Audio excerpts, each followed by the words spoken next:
Bismillahirrahmanirrahim. Assalamualaikum warahmatullahi wabarakatuh. Perkenalkan kami dari kelompok Sersan yang terdiri dari atas 5 anggota, yaitu ada saya sendiri Nabil Muhammad Hilmi, ada Zalfaga Sigit Kurniawan, ada Nabil Rafa Atalah, ada Radit, dan ada Muhammad Maisa Trionafa. Di sini dalam video ini kami akan mempresentasikan dua hal. Yang pertama kita akan berdemonstrasi mobile app dan interactive display, dan yang kedua kita akan mempresentasikan penerapan step by step dari laporan kita. Jadi pertama kami akan mendemonstrasikan dulu mulai dari interactive display dulu yang akan dijelaskan oleh teman saya Muhammad Maisa Trionafa. Oke, baik. Sebelumnya terima kasih kepada Nabil Ilmi. Di sini saya akan menjelaskan untuk Telio Interactive Display pada bagian desktopnya, yang dimana saya akan menjelaskan bahwa ini merupakan dashboard utama, yang dimana pada dashboard utama ini terdapat bisa mengganti bahasa juga di pojok kiri atas, lalu di pojok kanan atas juga ada jam yang menunjukkan waktu saat ini. Lalu juga terdapat 6 pilihan yang dimana bisa menunjukkan schedule, activity, general information, campus maps, transportation, dan scan QR untuk mobile nanti. Nah, yang pertama di sini saya akan menjelaskan untuk bagian yang schedule. Nah, pada schedule ini akan ada tampilan tanggal kalender yang dimana menunjukkan bulan, tahun, dan hari saat ini. Dan di schedule ini juga akan menunjukkan jadwal apa saja yang akan terjadi pada hari ini. Misal untuk hari ini pada tanggal 24 April, itu akan ada midterm examination database system yang terjadi di ruang TWLT 402. Lalu juga ada UI UX design project consultation, dan ada yang lain-lain. Nah, itu untuk di jadwalnya akan ada schedule-schedule yang tersedia. Untuk selanjutnya ada activity. Nah, untuk activity di sini akan menampilkan berbagai macam, mungkin bisa disebutnya berita atau kegiatan yang ada di Telkom University itu ada apa aja. Di sini juga akan menampilkan akan ada turnamen apa saja atau mungkin lomba-lomba bisa jadi akan ditampilkan. Oke. Selanjutnya di sini akan ada general information yang dimana akan menampilkan beberapa informasi mengenai kontaks, academic service, academic status, serta fasilitas. Untuk selanjutnya akan diserahkan kepada Nabil Rafa. Oke, di sini saya akan menjelaskan bagian konteks dan academic service. Bisa kita mulai dari konteksnya terlebih dahulu. Nah, di bagian konteks ini terdapat 3 bagian utama ya, ada campus service department, operational hour, dan primary context. Nah, di bagian campus service ini terdapat berbagai nomor yang bisa dihubungi oleh para pengguna interactive display. Seperti contohnya di sini ada academic bureau, student affairs, finance OKT, sampai kampus klinik. Nah, jadi misalnya ada pengguna atau tamu yang sedang datang ke Telkom University dan tiba-tiba butuh pertolongan medis ya, itu bisa langsung menghubungi lewat nomor yang tertera di bagian konteks di sini. Lalu berikutnya ada operational hour, yaitu jam operasi ya, yang bisa terlihat di sini dari Minggu sampai Jumat itu dari jam 8 sampai setengah 5, dan hari Sabtu jam 8 sampai jam 1. Dan untuk hari Minggu dan libur nasional itu libur. Dan untuk primary konteksnya di sini bisa chat dengan admin, lalu bisa juga diarahkan ke website untuk website telkomuniversity.co.id, bisa meng-email Telkom University juga, dan ada nomor main telepon.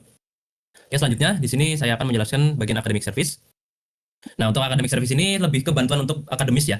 Di sini saya mengambil kasus untuk mahasiswa akhir yang ingin membuat tesis ketika mungkin dia bingung bagaimana cara membuat tugas akhir. Nah, di sini bisa diklik view details. Di sini akan muncul tahapan dan tata cara untuk membuat tugas akhir. Seperti yang pertama di sini ada membuat proposal ya kepada dosen pembimbing, lalu menunggu proposal itu di ACC, lalu mempersiapkan dokumen yang diperlukan dan menghadiri sidang akhir. Begitu. Dan selanjutnya di sini akan dijelaskan oleh Iwan untuk academic status. Baik, untuk selanjutnya di sini saya akan menjelaskan academic status, yang dimana pada academic status ini tuh akan menampilkan informasi umum di kampus, yang ada pilihannya ada academic department and faculties, tuition fees, admission, serta career prospect. Di sini juga akan menampilkan nih program studi mana saja dan akreditasinya tuh udah apa serta keunggulannya itu ada apa saja. Lalu serta ada juga jumlah mahasiswanya dan keunggulan tiap prodi. Selanjutnya ada fasilitas yang di sini akan menampilkan fasilitas yang ada di Telkom University itu ada apa aja seperti GKU, gedung kuliah umumnya, ada gedung rektorat, TULT, TUCH, BTP, serta lain-lain. Mungkin selanjutnya akan dijelaskan oleh Nabil Rafa kembali. Oke, di sini kita akan masuk ke bagian kampus map. Nah, untuk kampus map ini ketika diklik akan muncul kampus map ya, dan di atas itu terdapat search bar, lalu ada filter juga. Jadi misalkan user itu ingin mencari toilet gitu. Nah, misalkan diklik toilet, nanti akan muncul toilet-toilet yang tersedia. Seperti begitu juga dengan musola dan gedung kampus. Nah, namun ketika dia ingin mencari gedung yang tidak ada di filter, dia bisa saja langsung menggunakan search bar-nya dan mencari fasilitas yang ingin dia gunakan dan akan muncul di dalam map. Nah, berikutnya ada transportation ya. Nah, untuk di transportation ini kurang lebih sama, ini mencari transportasi yang tersedia, seperti contohnya BIM ada di mana, lalu tuk-tuk ada di mana. Jadi dan juga bisa melihat rutenya sehingga user itu bisa mencegat atau mencari fasilitas transportasi tersebut di tempat dia berada. Lanjut. Nah, misalkan usernya sudah selesai di interactive display dan ingin masuk menggunakan HP atau masuk lewat HP, dia bisa langsung saja mengklik scan QR, dan ketika di scan QR-nya akan diarahkan ke Play Store untuk mendownload aplikasi mobile tersebut. Baik, sekarang kita masuk ke mobile interactive display ya, yang akan dilanjutkan oleh teman saya Nabil Hilmi. Oke, baik. Jadi di sini saya akan menjelaskan tentang mulai dari awal dari mobile interaktif sampai sampai selesai login atau signing in ya. Nah, di sini ada start screen. Jadi di sini ibarat kayak landing page itu. Habis ngeklik aplikasinya bakal enter ke sini. Dan itu ada button get started, boleh dipencet. Nah, setelah itu user akan diminta untuk login. User bisa login memakai single sign in SSO email address, terus passwordnya, atau bisa signing as a guest. Oke, boleh sign in dulu coba. Nah, itu misalkan kalau password atau emailnya salah, boleh coba lagi. Nah, setelah sign in, ini bakal ada animasi yang make sure buat usernya bahwa signing in itu lagi diproses. Selanjutnya akan dijelaskan oleh teman saya, Radit. Baik, terima kasih Nabil. Nah, di sini saya akan menjelaskan bagian dari halaman homepage setelah kita berhasil sign in pada mobile app-nya. Nah, di sini adalah halaman utama yang pertama dilihat pengguna setelah login. Nah, di bagian atas terdapat header berwarna merah dengan nama aplikasi dan juga icon notifikasi dan juga foto profil pengguna. Nah, di bawahnya ada greeting personal seperti contohnya welcome Nabil. Kemudian tepat di bawah greeting pengguna bisa mendapatkan preview notifikasi terbaru dalam 2 card tanpa harus buka halaman notifikasi terlebih dahulu. Oke. Nah, kemudian ada section seperti explore categories. Nah, di mana dengan ini disediakan 6 icon akses cepat seperti academics, food, transport, maps, news, dan lain-lain. Di mana academics menampilkan informasi tentang academics, kemudian food menampilkan informasi tentang tempat-tempat makanan yang ada di Telkom University, kemudian transport kita menampilkan transportasi umum yang tersedia yang ada di Telkom University, kemudian maps kita mendapatkan info lokasi dari peta dari Telkom University, kemudian news juga menampilkan semua berita-berita yang terjadi di Telkom University. Nah, untuk di bagian bawah ada section news, di mana menampilkan berita terbaru atau top 3 news saja. Kemudian ada judul newsnya, ada juga gambar utama dari newsnya, deskripsi newsnya, dan juga kategori newsnya. Dan di paling bawah ada juga bagian bottom bar, di mana bottom bar ini menampilkan 4 menu, yaitu home, schedule, contact, dan juga profile yang yang tersedia di semua halaman nantinya. Nah, home-nya ini dirancang sebagai pusat navigasi, semua fitur bisa diakses dalam satu layar cepat dan efisien. Nah, kemudian untuk penjelasan headbar dan bottom bar-nya akan dijelaskan oleh Nabil Hilmi. Oke, baik. Jadi di sini ada bottom bar. Di sini ada beberapa pilihan yang user bisa pilih. Yang pertama, di sini ada home, ada schedule, ada contact, dan ada profile. Dan di sini kami bottom bar-nya warnanya merah untuk primary color-nya. Dan di sini juga ada warna untuk menunjukkan bahwa user tuh sedang berada di page yang user pilih. Misalkan ada di home, ikonnya akan mengganti warna dari gray ke putih. Terus kalau misalkan lagi ada di schedule, itu ikonnya bakal ganti ke putih, dan background-nya juga bakal akan sedikit gelap juga. Seperti yang bisa dilihat dari demo. Oke. Sekarang bagian atasnya. Dari atasnya itu, di situ ada yang paling pojok kiri atas, di situ ada button back. Jika misalkan kalau user mengklik ke misalkan ke news, itu bakal ada arrow yang buat ngembaliin ke page yang sebelumnya user akses, sebelum mengklik page yang user sudah klik. Nah, terus di sebelah arrow-nya juga, itu ada title page-nya. Di sini kita berada di page schedule. Di sebelah kanan, itu ada notification. Kita memilih icon lonceng untuk notification-nya, dan di pojok kanan atasnya lonceng, itu ada indikator bahwa misalkan ada beberapa notif yang belum dibaca. Nah, kalau misalkan diklik, di sini bakal ada pop-up window atau drop down. Nah, pas diklik itu bakal dikasih tahu semua notifikasi atau notifikasi yang belum dibaca.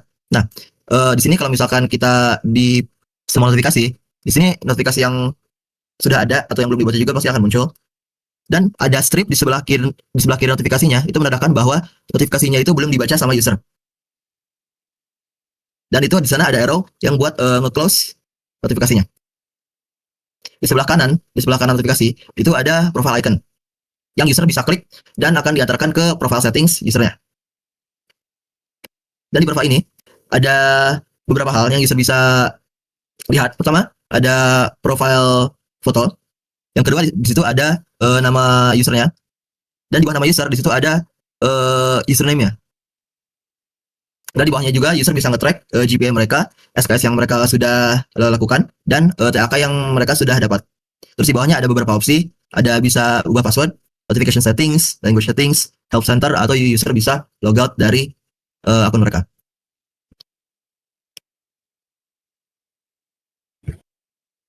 Oke. Baik, saya akan menjelaskan beberapa bagian untuk di bagian user profile. Dan yang di pertama itu ada bagian ganti password atau change password. Nah, di mana kita ada untuk mengganti sebuah password, kita diminta untuk menginputkan sebuah email, password kita saat ini, password baru, dan juga konfirmasi password, dan juga ada tombol change password untuk mensubmit bahwa password yang kita perbarui itu adalah benar. Kemudian, oke, kita demokan saja dulu change password. Nah, di sini ada verifikasi, di mana sistem mengirimkan kode OTP 6 digit ke email pengguna, di mana pengguna akan memasukkan kode tersebut di halaman verifikasi lalu tekan verify. Nah, jika berhasil akan muncul pop-up congratulations yang mengkonfirmasi password sudah berhasil diubah. Pengguna tinggal tekan continue untuk kembali. Nah, karena password sudah berhasil diubah, maka kita bisa sign in lagi dengan password yang terbaru. Oke, lanjut kita ke notification settings. Di mana di notification settings ini kita mendapatkan ada tiga toggle yang bisa diatur, yaitu push notification itu bisa di on atau off, lalu ada academics email bisa di on atau off juga, kemudian ada campus news ada bisa di on atau off juga, dan ketika change yang kita mau sudah sesuai dengan keinginan kita bisa tekan tombol save change nantinya. Lanjut di language settings, di mana di sini kita ada menyediakan pengguna bisa memilih bahasa yang tersedia, bahasa internasional yang tersedia. Kita baru menyediakan 3 bahasa terlebih dahulu, yaitu Indonesia, United Kingdom, dan juga Jepang. Di mana ketika bahasa yang kita pilih itu adalah bahasa yang sedang aktif saat ini, maka terdapat centang biru di pojok kanan card tersebut bahwa menandakan bahasa yang digunakan saat ini adalah bahasa Inggris atau bahasa English United Kingdom. Nah, di Help Center kita akan diarahkan ke halaman kontak, di mana versi mobile seperti menampilkan primary contacts, campus service and departments, dan juga operating hours. Kemudian untuk logout sendiri, kita ketika mengklik logout sama seperti tadi, kita berhasil akan logout dan akan diarahkan ke splash screen dulu, lalu sign in lagi. Oke, menu-menu selanjutnya akan dijelaskan oleh Zalfaga. Baik, terima kasih. Di explore kategori sini ada 6, ada academic, food, transport, maps, news, dan more. Di academics itu ada yang versi mobile sama seperti yang tadi interaktif, itu menunjukkan informasi akademik, bisa di view details juga, nanti muncul bottom sheet. Nanti juga itu untuk menampilkan informasi lebih dalam lagi dan yang yang diberikan. Itu yang tadi cut dulu. Oke, pada menu akademik ini terdapat informasi yang dibutuhkan, yang seperti tadi yang di interaktif display, bisa diklik juga view detailsnya untuk informasi lebih lanjutnya. Selanjutnya juga boleh kembali ke selanjutnya ada food. Di food itu terdapat searching bar, bisa difilter juga, ada restoran yang tersedia, ada tele coffee, kantin, dan di atas juga terdapat maps yang menunjukkan di mana restoran itu berada. Terus di sini juga kita bisa view details untuk informasi lebih lanjutnya.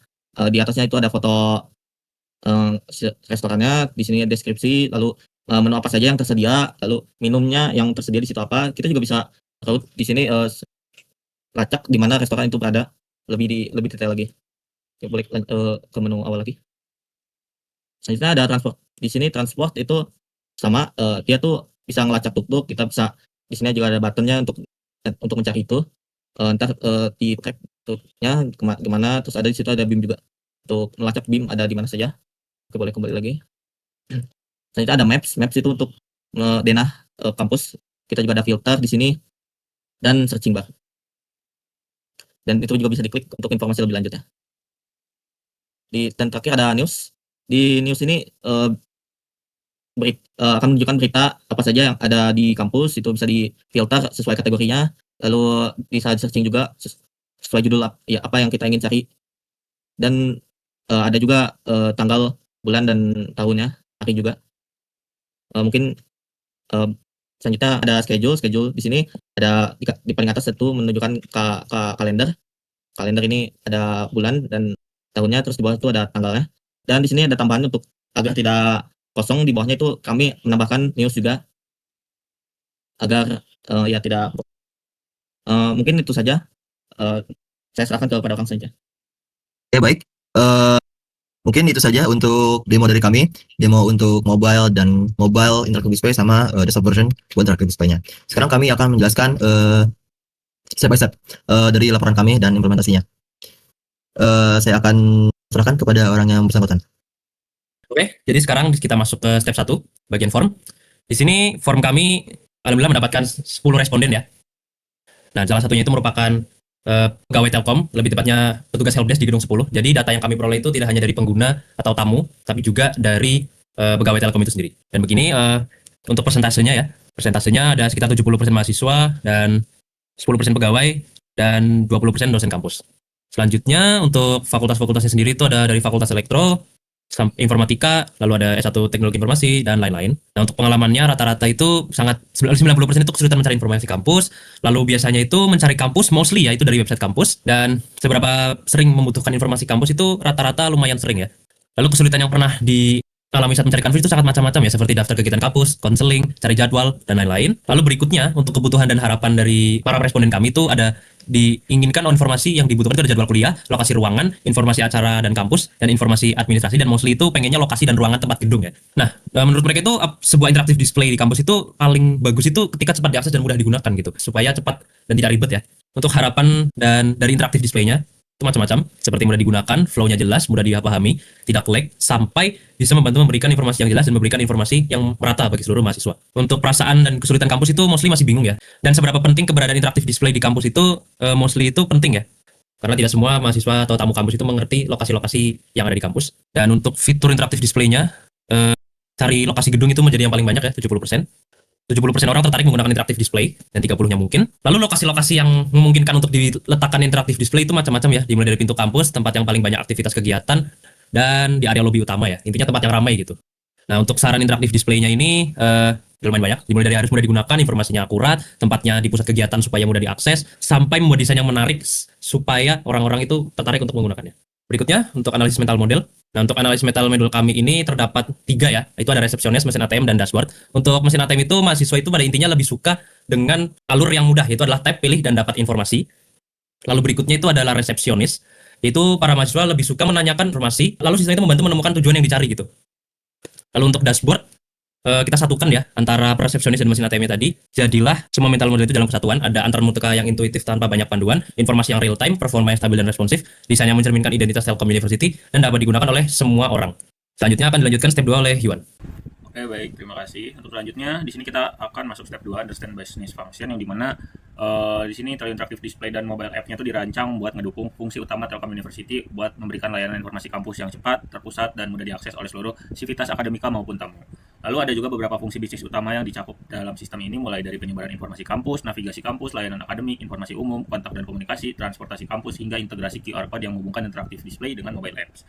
Nah, lalu dari sisi pengguna juga, sistem ini menargetkan 4 pengguna utama nih. Ada mahasiswa yang butuh akses ke jadwal dan layanan akademik, ada calon mahasiswa dan tamu yang membutuhkan informasi kampus dan navigasi, ada dosen dan pegawai yang memerlukan akses fitur khusus via login, serta operator kampus yang bertugas mengelola konten dan memonitor sistem. Nah, pemahaman fungsi bisnis dan target pengguna inilah yang menjadi landasan kami dalam setiap keputusan desain yang akan kami jelaskan pada step-step berikutnya. Mungkin untuk selanjutnya akan diserahkan kepada Mas Radit. Oke, terima kasih. Yang selanjutnya adalah step 3, understand the principle of good interface and screen design. Di mana ini itu memahami prinsip desain yang prinsip desain UI yang baik. Di mana sebelum memulai desain kita perlu memahami fondasi dari desain antarmuka yang baik. Di step ini kita mengacu pada 8 prinsip emas Slenderman dan panduan Google Material Design. Di mana mari kita lihat bagaimana prinsip-prinsip ini diterapkan di aplikasi kita, yaitu konsistensi, warna merah gradient digunakan secara konsisten di semua tombol dan icon aktif di kedua platform interactive display ataupun mobile. Di mana kita juga menerapkan simplicity, di mana layout dibuat bersih dengan background terang seperti putih agar nyaman dipandang dan tidak membebani pengguna. Kemudian ada familiarity, icon kategori seperti kalender, peta, dan megaphone sudah umum dikenal. Kemudian ada kontras, juga ada teks gelap yang di atas background terang memastikan keterbacaannya optimal di berbagai kondisi pencahayaan. Kemudian ada feedback, kemudian ada error prevention, kemudian ada user control, dan aesthetic integrity. Dengan memahami dan menerapkan prinsip-prinsip ini, desain Telio Interactive Display dan mobile app menjadi lebih intuitif, konsisten, dan ramah pengguna. Kemudian step selanjutnya akan dijelaskan oleh teman saya. Oke, baik. Untuk selanjutnya boleh untuk ditunjukkan ke Figma-nya lagi, Mas Radit, di bagian dashboard utama desktop. Nah, untuk interaktif display di sini dirancang dashboard utama dengan layout grid 2 kolom yang menampilkan 6 menu utama, ada jadwal, dana kampus, kegiatan, transportasi, informasi umum, dan scan QR. File navigasi yang digunakannya juga adalah flat navigation yang dimana semua fitur itu bisa langsung diakses dari beranda dalam satu tab tanpa perlu masuk ke submenu berlapis. Selain itu juga terdapat elemen tambahan di atas kiri ya seperti yang tadi sudah saya jelaskan, ada pemilihan penggunaan bahasa serta ada di pojok kanan atas tuh ada waktu saat ini. Bisa tolong dipindahkan ke dashboard mobile, Mas? Nah, untuk di mobile di sini dirancang sistem navigasi menggunakan bottom navigation bar dengan dengan 4 tab utama itu ada home, jadwal, kontak, dan profile. Di sini juga ada 5 state visual, state default yang dimana itu tuh nggak ada yang dipilih, dan 4 state aktif. Masing-masing tab dengan tab yang ditandai dengan background kotak merah gelap pada icon yang sedang aktif. Ini tuh ngebantu buat pengguna tahu posisi mereka tuh di aplikasi lagi di mana. Untuk selanjutnya bisa kembali lagi ke yang desktop, yang Windows utama, Mas. Nah, untuk jenis Windows-nya ini dirancang primary window di dashboard utama yang berupa home screen sebagai titik utama aktivitas pengguna yang akan langsung menampilkan seluruh menu dalam satu layar penuh. Setiap menu yang diklik akan membawa pengguna ke halaman masing-masing sebagai secondary window independen, berdiri sendiri sebagai halaman penuh dan bisa kembali ke beranda. Sedangkan untuk di mobile, boleh kembali ke mobile. Nah, untuk di mobile sendiri, di sini untuk primary window-nya itu adalah home screen yang dimana halaman pertama itu saat dibuka aplikasi berisi header, hero section dengan sapaan personal, notification card, kategori eksplorasi, dan new section. Untuk secondary window independennya berupa notifikasi, Mas, bisa diarahin. Nah, di sini berupa notification pop-up yang muncul sebagai overlay di atas primary window saat icon lonceng ditekan. Sifatnya itu modeless, background-nya itu tetap terlihat dan bisa ditutup dengan tombol panah. Lalu ada juga secondary window independennya, yaitu sama, itu notifikasi, tapi itu berdiri penuh. Bisa dibuka full notifikasinya, Mas. Nah, ini. Di sini dia tuh bisa difilter juga. Di sini dia bisa difilter antara notifikasi yang sudah dibaca dan belum dibaca. Badge counter serta penanda merah juga untuk notifikasi yang belum dibaca yang di sebelah kiri. Mungkin untuk penjelasan selanjut step 6-nya akan dijelaskan oleh rekan saya.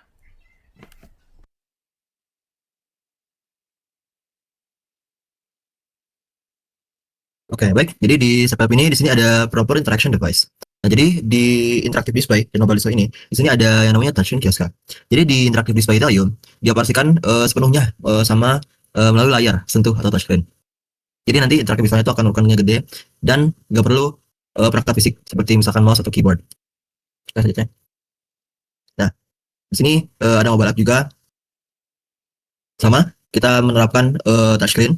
Boleh ke atas ke interactive display. Nah, di sini ada perangkat, ada gesture, ada aksi. Nah, di sini ada misalkan perangkat, ada touchscreen tab. Misalkan memilih menu tile atau muka halaman. Ada swipe misalkan.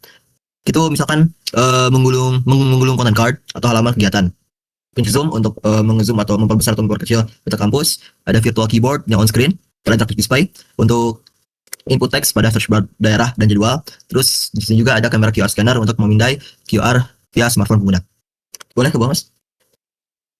Nah, pada mobile screen sini kurang lebih sama. Ada touchscreen tab, memindah navigasi tab icon kategori, tab tanggal. Di sini ada scroll vertikal untuk menggulung daftar agenda, konten home, daftar notifikasi, touchscreen pinch zoom untuk memperkecil peta kampus, tab blur area untuk menutup drop down notifikasi, virtual keyboard, input text pada search bar misalkan, atau untuk form login. Di sini juga ada kamera smartphone untuk memindai QR code dari interactive display.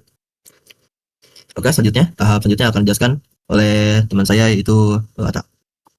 Oke, sekarang kita masuk ke screen based control ya di step 7.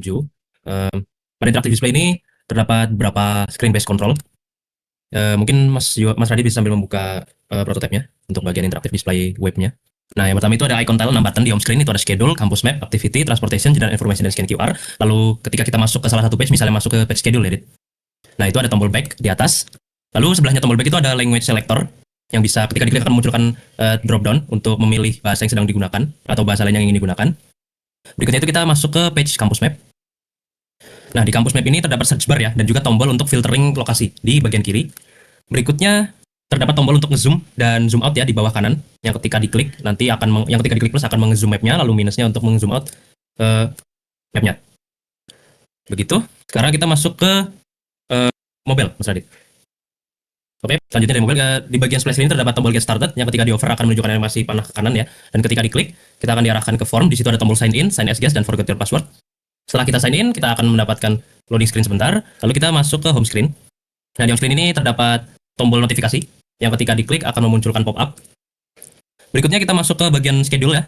Nah, di bagian schedule ini terdapat untuk filter hari, di mana misalnya user ingin melihat berita hari ini bisa di set ke today, kalau hari sebelumnya berarti yesterday, dan di sebelah kanannya ada untuk mencari jadwal.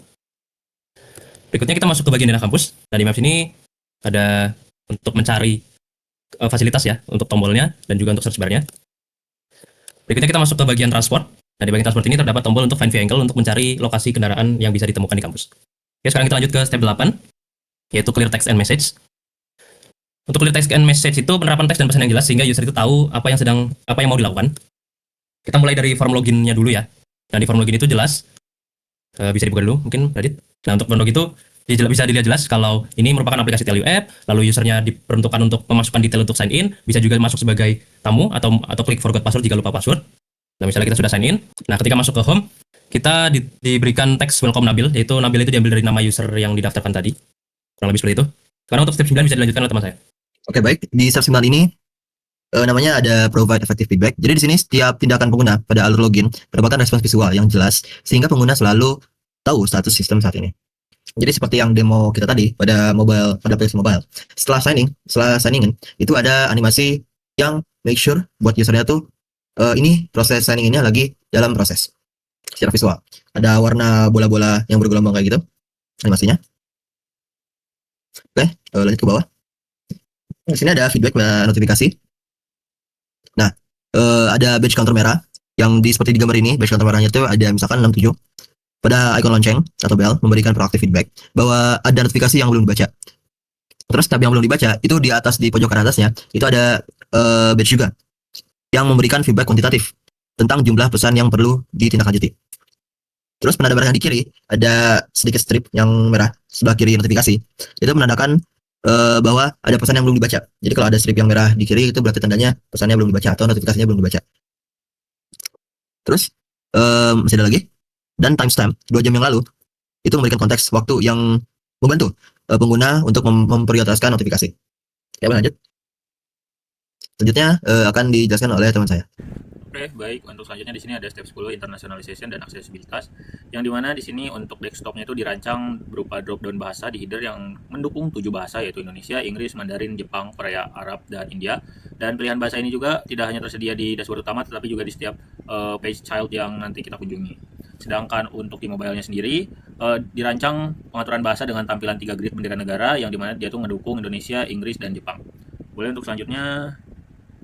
Nah, untuk aksesibilitasnya, di sini untuk di desktop dia tuh ukuran tile dan tombolnya itu dibuat besar agar mudah di tap semua kalangan. Kontras warnanya juga tinggi antara teks dan background, serta tersedia tombol sign in SQS untuk akses tanpa akun. Sedangkan untuk di mobile-nya juga setiap icon pada bottom navtus selalu disertai label teks di bawahnya, serta step navigasi yang jelas buat ngebantu pengguna yang nggak familiar sama simbol tersebut itu apa. Mungkin untuk selanjutnya akan dijelaskan oleh rekan saya. Oke.